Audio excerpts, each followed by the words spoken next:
네, 여러분 안녕하세요. 반가워요.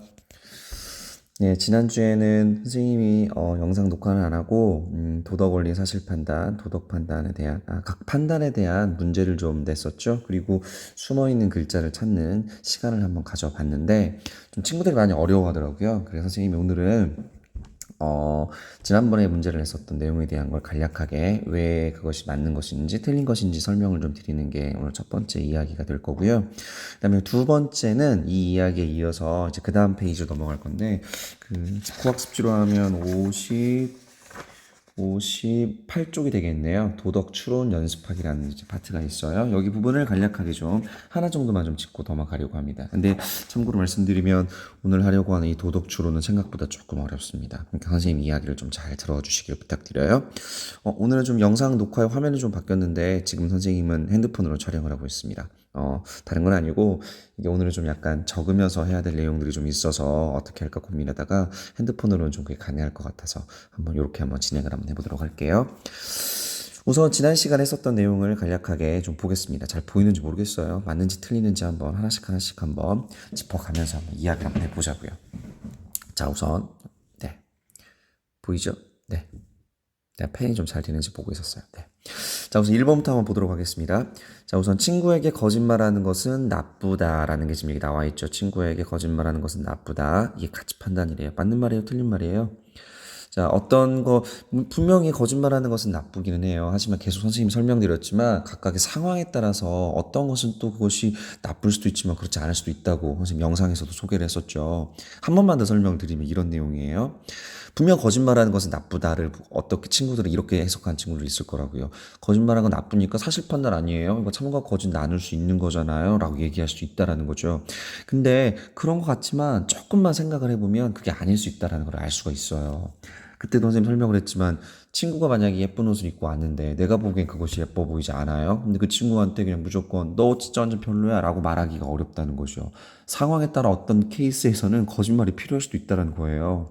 그러니까 말하려고 하는 건 우리가 흔히들 가장 하는, 쉽게 하는 오해와 그 어떤 그 가장 크게 하는 어떤 그 여러분이 실수하는 부분 중에 하나가 뭐냐면, 거짓말하는 것은 나쁘다. 사람을 죽이는 것은 나쁘다. 당연히 맞다고 생각하는 거예요. 이걸 보고 사실 판단 아니야 라고 판단하는 친구들이 있을 텐데, 상황에 따라서 달라진다는 거예요. 그러니까 이런 것들은 뭐라고 했죠? 선생님이 가치 판단이다라고 이야기 드렸고요. 가치 판단 중에서 그 도덕적인 내용의 판단은 도덕 판단이라고 설명을 드렸던 거였습니다. 기억하죠? 따라서 친구에게 거짓말하는 것은 나쁘다. 이것은 가치 판단이에요, 우선. 그러니까 가치 판단이면서 이건 도덕 판단일까요, 아닐까요? 당연히 도덕적인 내용에 대한 판단이겠죠. 그런 도덕 판단이 되겠고요. 그리고 이건 한 명에게만 얘기하는 게 아니라 모든 사람에게 적용시킬 수 있는 일반적인 내용이겠죠. 그렇죠. 그래서 이건 일반적인 도덕 판단이 되겠습니다. 따라서 이건 맞겠네요. 맞죠? 동그라미. 자, 그 다음 두 번째로 넘어가겠습니다. 사실 판단은 참고와 거짓을 객관적으로 확인할 수 있는 판단이다. 그렇죠. 아까 설명드렸지만 사실 판단이란 것은 참고와 거짓을 객관적으로 확인할 수 있는 판단입니다. 선생님은 지금 여러분들의 수업을 위해서 영상을 촬영하고 있다. 이건 무슨 판단이 되겠어요? 역시 당연히 사실 판단이겠죠. 참과 거짓을 구분할 수 있는 거 아니겠습니까? 세 번째로 넘어갈게요. 어머나, 네. 세 번째, 어떤 사람의 인격이나 행위, 도덕적 상황 등에 관하여 내리는 판단을 도덕 판단이라고 한다. 그렇겠죠. 어떤 사람의 인격이나 행위, 그리고 도덕적 상황에 대해서 그것이 옳은지 그른지를 내리는 판단을 우리는 도덕 판단이라고 이야기할 수가 있겠습니다. 자, 네 번째입니다. 가치 판단이면 도덕 판단이다. 가치 판단이면 무조건 도덕 판단이 맞습니까? 기억하셔야 돼요. 자, 그 기억납니까? 이렇게 선생님이 얘기했었죠. 하나가 사실 판단이고, 하나가 가치 판단이었죠. 가치 판단 속에 도덕 판단이 포함된다고 했잖아요. 그럼 잘 보세요. 가치 판단이면, 이 가치 판단이기만 하면 무조건 도덕 판단이에요? 아니죠. 맞죠? 반대로 역으로 생각해보면 모든 도덕 판단은 그러면 가치 판단에 포함이 되겠죠. 그러니까 가치 판단이라고 해서 도덕 판단이라고 볼 수는 없어요. 하지만 반대로 역으로 모든 도덕 판단은 당연히 가치 판단이 되기도 하는 겁니다. 이해됐습니까? 자, 그 다음 다섯 번째 문제로 넘어가겠습니다. 자, 나리의 행동, 지금 여기서 말하는 가치 판단이 뭔지를 물어보는 거네요. 네. 우선 나리의 행동은 옳다. 이건 어떤 내용에 그 옳다라고 말하는 것은 행위에 대한 어떤 구체적인 상황은 설명이 되어 있지 않지만 우리는 보통 옳다라는 표현을 언제 쓰냐면 어떤 상황 속의 도덕적인 내용에 대한 판단에 대한 도덕적인 상황에 대한 것들을 우리는 옳다, 옳지 않다라고 이야기를 하죠. 따라서 나리 행동은 가치 판단이 맞겠네요. 얘는 도덕 판단이니까 맞죠. 두 번째, 명수가 무단 횡단을 했다. 이건 했는지 안 했는지의 참과 거짓의 문제 아니겠어요? 따라서 이거 사실 판단이 되겠습니다.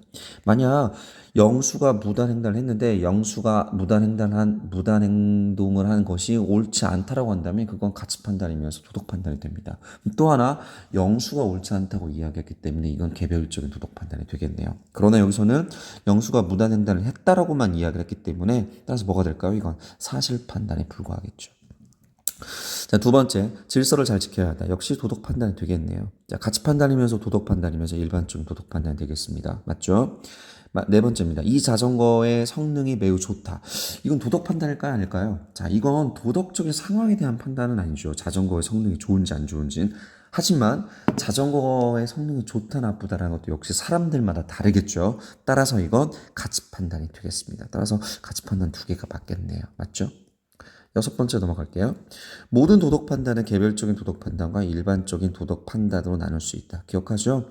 판단은 사실 판단, 가치 판단으로 나눌 수 있고 가치 판단 속에는 도덕 판단이라는 게 있습니다. 그 도덕 판단을 또 두 개로 나눠보자면 개별적인 도덕 판단과 일반적인 도덕 판단이 두 가지가 있다고 설명을 드렸습니다. 7번으로 넘어가겠습니다. 거짓말하는 그 사람, 이게 포인트가 이거예요. 그 사람. 한 명이죠, 한 명. 그 사람은 정말 나쁘다. 자, 한 명에 대한 도덕적 판단이기 때문에 당연히 무슨 판단이죠? 개별적인 도덕 판단이 되겠습니다. 자, 좀 이해가 되나요? 자, 이번에 8번부터 한번 내려가 볼게요. 자, 우선 모든 사람이나 특정 행위만을 대상으로 내리는, 자, 여기서 봐보세요. 모든 사람이나, 이건 선생님 약간 함정을 좀 팠는데, 여기는 모든 사람이고, 여기는 특정 행위라고 했죠. 이 모든 사람을 말하는 거라면 특정 행위라는 건 하나의 행위를 말하는 겁니다. 하나의 행위. 좀 이해되나요? 모든 사람이나 특정 행위만을 대상으로 내리는 도덕 판단은 일반적인 도덕 판단이 맞을까요? 틀릴까요? 이건 틀린 겁니다. 왜냐하면 모든 사람에 대해서 내리는 판단이라면 일반적인 도덕 판단이 맞아요. 그런데 특정 행위, 하나의 행위에 대해 내리는 판단을 얘기했기 때문에 이건 일반적인 도덕 판단이 아닌 거죠. 사실 얘는 좀 구분해야 하는데 모든 사람에게 내리는 판단은 일반적인 도덕 판단이라고 한다면 특정 행위에 해당되는 것을 내린 것은 개별적인 도덕 판단이 되는 겁니다. 따라서 8번은 틀린 거가 되겠죠? 약간 함정을 좀 넣는데 좀 어려운 문제였어요. 맞췄는지 잘 모르겠습니다. 9번 일반적인 도덕 판단을 도덕 원리라고 한다. 기억나죠? 선생님 일반적인 도덕 판단과 도덕 원리는 같은 거다라고 설명을 드렸었습니다. 10번으로 넘어가겠습니다. 약속을 지켜야 한다는 개별적인 도덕 판단이다. 자, 이거 맞을까요? 틀릴까요? 자, 우선 약속을 지켜야 한다. 주어가 안 나와 있어요. 이거 약속을 지키는 어떤 한 명의 사람에게 지금 얘기하는 게 아닙니다. 모든 사람에게 지금 이야기를 하는 거죠. 따라서 개별적인 도덕 판단일까요? 아니죠. 일반적인 도덕 판단이 되겠네요. 맞죠? 11번 넘어가겠습니다. 아름다움, 추함 등의 대상의 가치에 내리는 판단을 당연히 가치 판단이라고 하는 거죠. 자, 12번 바로 넘어갈게요. 남을 헐뜯으면 안 된다. 뭐 여러분의 말로 이런 걸 뒷담화라고 합니까? 자, 남을 헐뜯으면 안 된다는 당연히 뭘까요? 사실 판단이 아니라 가치 판단이 되겠습니다. 또 하나 이 남을 헐뜯는다라는 것이 결국 도덕적인 상황에 대한 판단이잖아요. 따라서 가치 판단이면서 도덕 판단이기도 한 거죠. 또 하나 남을 헐뜯으면 안 된다. 헐뜯는 그 사람, 그녀 한 명을 지칭한 게 아니죠. 모든 사람에 대한 이야기잖아요. 이런 경우 보통 주어가 생략된다고 했어요. 이런 경우는 일반적인 도덕 판단인 거죠. 정리해보면 가치 판단이면서 도덕 판단이면서 일반적인 도덕 판단인 겁니다. 좀 어려울 텐데 선생님이랑 지금 계속 같이 하다 보니까 조금씩은 아마 좀 이해가 좀 되지 않을까라는 생각이 좀 들기도 하는데 맞죠? 네, 계속 할게요. 자, 13번입니다. 재치기를 하면 안 된다는 가치 판단이면서 도덕 판단이면서 일반적인 도덕 판단이다. 한번 볼게요. 자, 우선 재치기를 하면 안 된다. 사실 판단이에요, 가치 판단이에요? 네, 이것도 이렇게 생각하는 친구도 있다니까요. 아, 새치기 하면 안 되잖아요. 그러니까 참과 거짓 나눌 수 있으니까 사실 판단 아니에요? 아, 맞죠, 당연히. 그런데 이렇게 한번 생각해 보자고요. 상황에 따라 다른데. 내가 지금 현재 내가 지금 현재 병원에 있다고요. 내가 지금 몸이 좀 아파서 병원 진료를 받으려고 하는데 응급환자 생겼어요. 갑작스럽게 아주 응급한 상황이 생긴 거죠. 그 사람이 내 순서를 가르쳤습니다. 자, 어때요? 상황에 따라 다르죠. 그러니까 말하려고 하는 게 이 도덕 판단, 가치 판단이라는 건 바로 상황에 따라서 옳음과 그름이 어떤 행동들이 조금씩 달라진다는 거예요. 반면 나는 남자이다. 여러분은 여자이다. 여러분은 학생이다. 지금은 2020년이다. 이건 변하지 않는 사실이죠. 맞죠? 이러한 것들은 바로 사실 판단이라고 이야기할 수 있지만 각 상황에 따라서 그것이 옳은지 그른지는 미묘한 차이가 발생됩니다. 이런 것들을 가치 판단이면서 도덕 판단이라는 거예요. 어떤 말인지 알겠죠? 계속 넘어가 보자면 새치기를 하면 안 된다라는 건 당연히 가치 판단이죠. 이제 좀 이해됐죠? 그러면서 이 새치기를 하는 순간의 어떤 상황은 도덕적인 내용에 대한 판단이잖아요. 따라서 도덕 판단이 맞는 겁니다. 또 하나 주어가 없어요. 주어가 없죠. 새치기를 하는 그 사람 이런 거 없잖아요. 모든 사람에게 지금 얘기하는 겁니다. 따라서 이건 일반적인 도덕 판단이 되는 겁니다. 맞겠네요. 자, 14번 넘어가겠습니다. 타인의 처지와 고통에 공감해야 한다는 가치 판단이다. 당연히 보통 이 공감해야 한다 이렇게 나오잖아요. 한다라고 하면 이 한다가 무엇을 함축하는 거냐면 이 영어로 써도 괜찮을지 모르겠는데 여러분 must라는 말 알아요?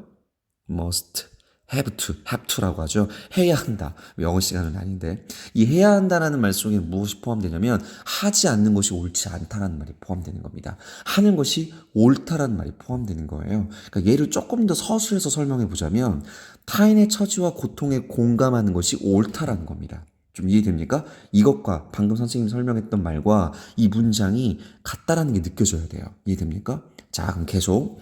자, 어떤 타인의 처지와 고통에 공감해야 한다라고 했기 때문에 하는 것이 옳다라고 했기 때문에 가치가 포함되어 있죠. 따라서 가치 판단이에요. 가치 판단이면서 계속 갑시다. 도덕 판단이 맞겠네요. 그리고 주어 없죠. 모든 사람에게 얘기하는 거죠. 보편적으로 적용 가능할 수 있는 내용을 설명하려고 하는 거죠. 이런 것들은 일반적인 도덕 판단이라고 이야기하는 겁니다. 계속 넘어가겠습니다. 개별적인 도덕 판단은 가치 판단이다. 다시 한번 가봅시다. 이거. 이거 이해 잘해야 돼요. 판단을 두 개로 나누면 사실 판단과 가치 판단으로 나눌 수 있다고 했어요. 그리고 가치 판단 속에는 도덕 판단이, 이거 잘못 썼네요. 다시.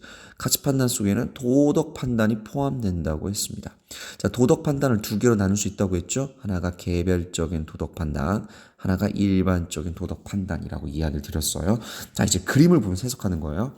개별적인 도덕 판단, 얘네요. 맞죠? 개별적인 도덕 판단은 가치 판단이래요. 자, 우선 개별적인 도덕 판단은 도덕 판단 속에 포함되어 있는 거예요. 그런데 도덕 판단, 가치 판단이 포함되어 있죠. 그림의 포함 관계를 보자면 개별적인 도덕 판단은 지금 어디에 포함되어 있죠? 가치 판단 속에 포함된 겁니다. 따라서 개별적인 도덕 판단은 가치 판단이 맞겠네요. 이해됐죠? 넘어가겠습니다. 이 포함 관계는 이 그림 관계를 보면서 진행해 보면 그렇게 어렵지 않게 진행하실 수 있을 거예요. 자, 우선 17번.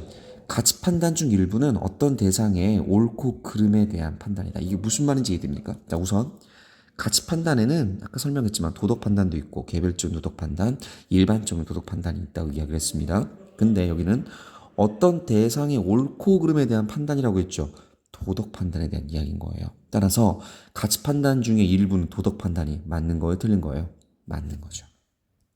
네, 발음 선생님이 조금 약간 복잡하게 좀 문제를 좀 내긴 했는데 잘 따라오고 있는지 모르겠어요. 자, 18번 넘어가겠습니다. 자, 무임승차를 하면 안 된다는 가치 판단이면서 도덕 판단이면서 도덕 원리이다. 자, 우선 안 된다라고 했습니다. 하면 안 된다라는 거죠. 따라서 가치 판단이 되겠죠. 자, 가치 판단인데 무임승차라는 건 돈을 내지 않고 대중교통을 이용하는 걸 말하는 거예요. 버스나 지하철, 기차를 타는 걸 말하는 거죠. 근데 분명히 가치 판단이 맞는데 역시 도덕적인 상황에 대한 판단이기 때문에 도덕 판단이 맞겠네요. 뿐만 아니라 이건 무임승차하면 안 된다. 주어가 좀 없죠. 그리고 모든 사람과 보편적인 상황에 대해서 내리는 판단이잖아요. 따라서 도덕 원리, 일반적인 도덕 판단이라고 한다고 했어요. 따라서 도덕 원리가 맞겠네요. 그러니까 또 가치 판단이면서 도덕 판단이면서 도덕 원리 다 맞겠습니다. 자, 19번 넘어가겠습니다. 자, 스마트폰 사용을 규제해야 한다는 도덕 판단이다. 자, 규제해야 한다는 건 무슨 말이냐면 법률로 제정해가지고 못하게 해야 한다라는 이야기예요. 그러니까 생각해 봅시다. 해야 한다, 하면 안 된다. 역시 가치적인 판단인 거잖아요. 따라서 가치 판단이 맞는 거예요. 그런데 스마트폰을 사용을 하는 게 도덕적인 상황에 대한 판단인지 아닌지 한번 생각해 보자라는 겁니다. 스마트폰 사용을 왜 규제해야 하는 거죠? 선생님 물을 한 잔 마셨어요, 지금? 네. 자, 이 스마트폰 사용이라는 게 결국에 어떤 다양한 상황에서 이 스마트폰을 많이 사용하다 보니 여러 가지 문제가 벌어지는 거잖아요. 그쵸?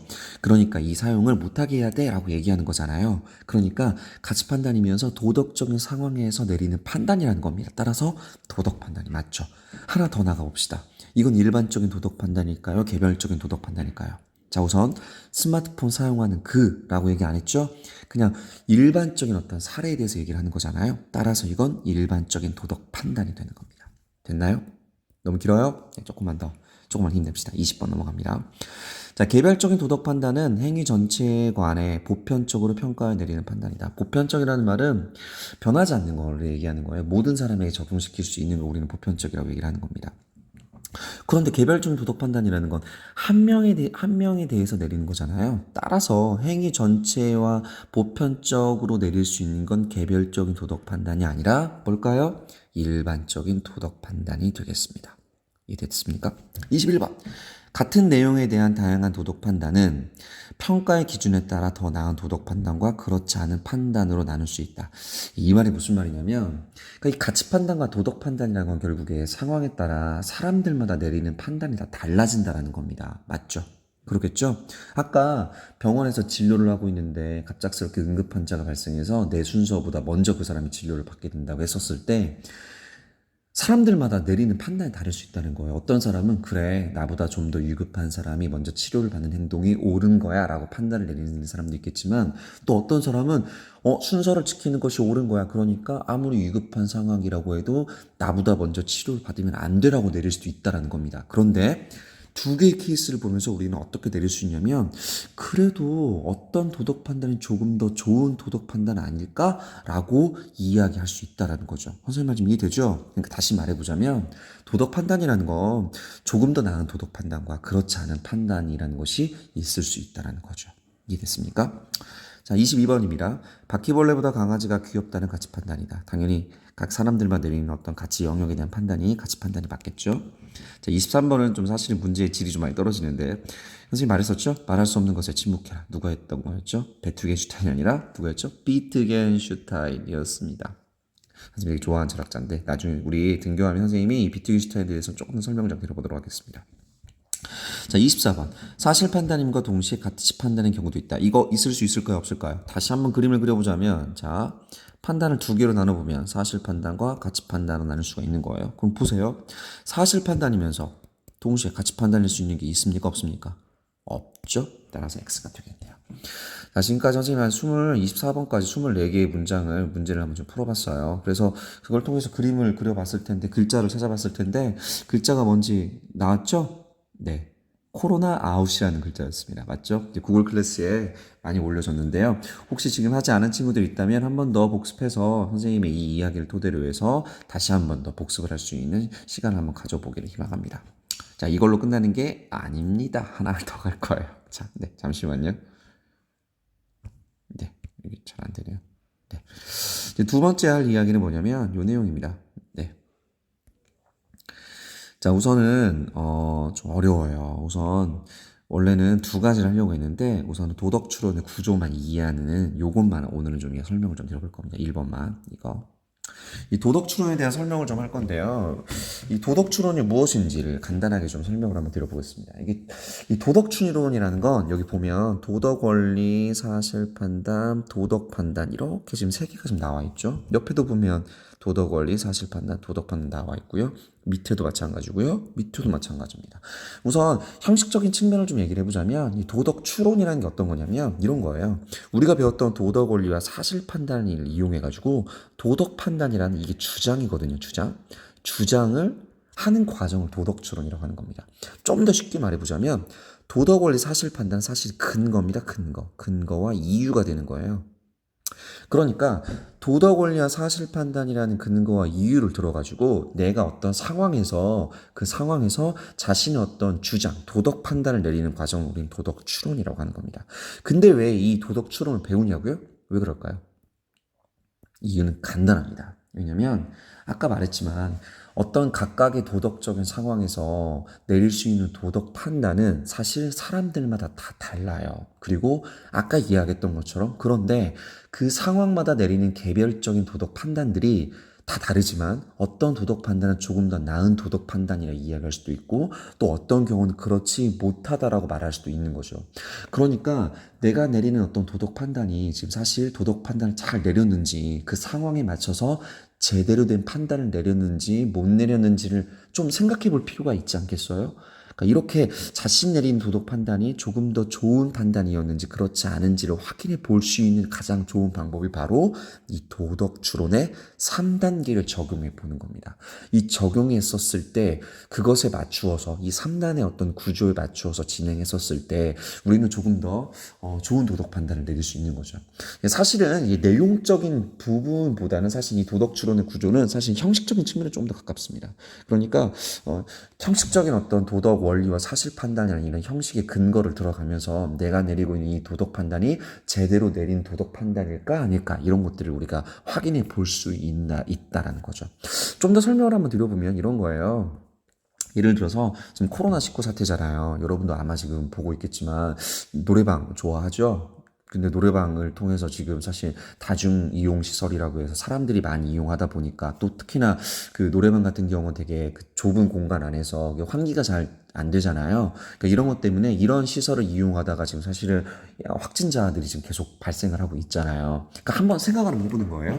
친구들이 집에만 있으니까 답답한 거죠. 그래서 친구들하고 카톡으로 막 얘기를 하는 거예요. 야, 우리 너무 답답하다. 우리 한번 지난번에 새로 생긴 동전 노래방 있다는데 우리 거기 한번 가볼까? 라고 이제 이런 상황이 벌어진 거예요. 자, 이런 상황에서 우리는 판단을 언제나 내려요. 맞죠? 이게 사실 도덕 추론의 과정이에요. 이게 도덕 판단이라는 겁니다. 자, 코인 노래방을 가는 것이 옳다라고 판단을 내릴 수도 있고 어떤 친구는 노래방을 가는 것이 옳지 않다라고 판단을 내릴 수도 있다는 겁니다. 좀 이해됩니까? 근데 보통 우리는 그때 어떤 자신을 주장을 할 때 근거와 이유를 들잖아요. 맞죠? 이 근거와 이유를 들면서 도덕 판단을 내리는 겁니다. 한번 하나의 사례를 한번 들어보자고요. 만약 예를 들어서 아니야 노래방 가는 거 옳지 않아라는 도덕 판단을 내렸다고 가정해 봤었을 때 그 근거와 이유가 뭐가 될까요? 뭐가 될 것 같아요? 지금은 다중시설 이용하는 것이 옳지 않아 라고 얘기하는 거죠. 그러면서 이렇게 이야기하는 거죠. 다중시설을 이용하는 게 옳지 않으니까 노래방 가는 것은 옳지 않아. 자, 다중시설을 이용하는 게 옳지 않으니까 노래방 가는 거 옳지 않아라고 지금 이야기하고 있죠. 이 문장의 구조를 보면 어떤 식으로 되어 있는 거냐면 다중시설을 이용하는 게 옳지 않다라는 얘가 뭐예요? 얘가 지금 근거하고 이유가 되는 거예요. 이런 근거와 이유를 들어서 지금 친구한테 내가 지금 나는 어떤 판단을 내리는 거예요. 노래방 가는 거 옳지 않아라는 좀 주장을 하는 겁니다. 그러니까 사실 이 도덕 추론이라는 과정이 말이 어려울 뿐이지 이미 우리는 이런 어떤 논리적 구조를 계속 사용을 하고 있다라는 거예요. 지금 이해됩니까? 한번 계속 설명 들어볼까요? 또 있어요. 자, 이런 사례는 되게 많아요, 정말. 예를 들어 이제 부모님 생신이에요.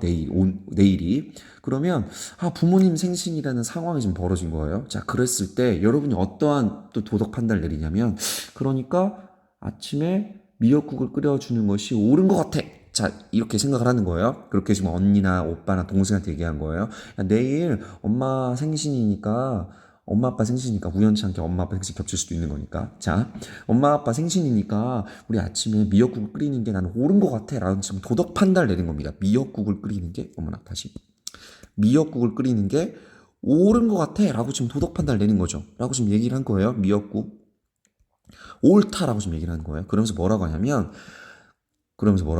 잠시만요. 네, 그러면서 뭐라고 하냐면 왜 미역국을 끓이는 게 옳은 거냐면 이렇게 하는 거죠. 우리는 부모님께 효도해야 하잖아. 부모님께 효도하는 게 옳은 거잖아 라고 얘기를 하는 거죠. 자, 다시 부모님께 효도하는 게 옳다라는 게 근거와 이유로 쓰이는 거고 이 근거를 통해서 우리는 자신의 주장의 도덕 판단을 내리는 겁니다. 선생님 지금 얼마든지 100개, 200개, 1000개, 2000개 이상의 근거 이런 예를 만들어낼 수 있습니다. 아마 여러분은 지금 선생님과 함께 있었으면 아마 계속 만들어주세요 라고 이야기했을 수도 있을 것 같은데 시간에 좀 제약이 있으니까 선생님이 드리고 싶은 얘기는 뭐냐면 이 도덕 추론이라는 걸 왜 배워야 하는지를 좀 설명드리고 싶은 거예요. 왜 각각의 3단계 과정을 우리가 왜 배워야 하는지, 이러한 어떤 그 구조에 대해서 우리가 왜 알 필요가 있는 것인가. 사실은 각각의 다양한 도덕적 상황에서 우리가 내리는 도덕 판단에서 근거와 이유를 통해 자신의 주장을 내리는 이 과정을 이미 사용을 하고 있으며, 또 하나 그럼에도 불구하고 우리는 제대로 된 근거와 이유를 들지 못하고 주장을 하는 과정들도 되게 많다는 겁니다. 그래서 지금 선생님하고 할 게 뭐냐면 그 첫 번째 단계입니다. 이 도덕추는 좀 어려운데 이게 첫 번째 단계로 이 구조를 좀 이해를 한번 해볼 필요가 있습니다. 선생님이 여러분에게 지금 하려고 하는 건 이 논리적 구조에 맞게만 여러분이 이야기를 잘 진행해 주시면, 선생님이 설명하는 이 논리적 추론의 구조에 맞게만 잘 여러분이 잘 따라오면, 이 단계를 이해를 하면 여러분이 자신의 근거와 이유를 통해 주장을 하는 이 과정 자체가 그리 어렵지 않게 진행될 수 있을 거라고 생각합니다. 그럼 하나씩 볼게요. 자, 우선 결론적으로 말하면 도덕추론 3단계의 구조로 이루어져요. 첫 번째 단계가 뭐냐면 바로 도덕원리입니다. 이거 기억나나요? 도덕원리. 얘를 사실 판단이 가치 판단이 가치 판단이었어요. 얘는 그리면서 도덕 판단일까 아닐까요? 맞았어요. 도덕 판단 중에서 개별적인 도덕 판단이 일반적인 도덕 판단이에요. 그렇죠. 일반적인 도덕 판단이었습니다. 이거 모르면 지난번 영상 다시 보셔야 돼요. 알겠죠, 여러분? 자, 왜 첫 번째 나오는 도덕 원리가 왜 개별적인 도덕 판단이 아니라 일반적인 도덕 판단이냐? 계속 말하지만 도덕 원리와 사실 판단은 근거예요. 근거, 이유. 자, 내가 사용하는 이 근거와 이유가, 자, 개별적인 도덕 판단이라는 건 한 명에게만 적용되는 거잖아요. 한 명에게만, 하나의 사례에서만 얘기하는 거잖아요. 반면 일반적인 도덕 판단이라는 건 모든 사람에게 적용할 수 있는 보편적인 상황에 대해서 얘기하는 거잖아요. 따라서 내가 사용하려는 근거와 이유가 개별적인 케이스에만 국한되면 안 되겠죠. 따라서 첫 번째 근거와 이유를 사용할 때 첫 단계는 바로 도덕 원리가 되는 겁니다.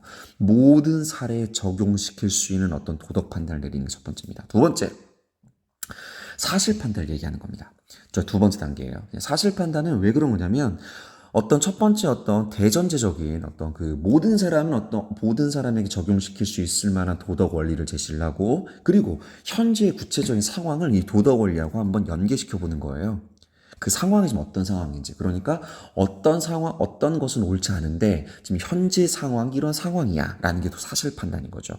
그러니까 전체적인 상황에 비추어 봤었을 때 어떤 것은 옳지 않은데 지금의 상황이 어떠하니 이러한 도덕 원리와 사실 판단이 있으니 나는 이러한 도덕 판단을 내려 라는 식으로 3단계 과정이 만들어지는 겁니다. 자, 그럼 지금부터 한번 그 사례를 한번 봅시다. 자, 우선 볼게요. 교칙을 어기는 것은 옳지 않아. 교칙을 어기란, 학교에는 규칙 있죠? 학교에 있는 규칙이라는 겁니다. 자, 교칙을 어기는 것은 옳지 않아라는 도덕 원리를 내렸습니다. 그럼 지금 사실 판단이 지금 비어 있어요. 도덕 판단을 얘기를 하는 거예요. 선생님의 허락 없이 학교 밖을 나가는 것은 옳지 않아라고 하는 겁니다. 우선 비어있는 건데 이 비어있는 것에 한번 선생님 좀 적어보면 이렇게 적을 수가 있을 것 같습니다. 선생님의 허락 없이 학교 밖 나가는 게 규칙 어기는 행동이야. 좀 잘 안 보이죠? 글씨가 좀 악필이긴 한데 좀 줄여 쓰다 보니까.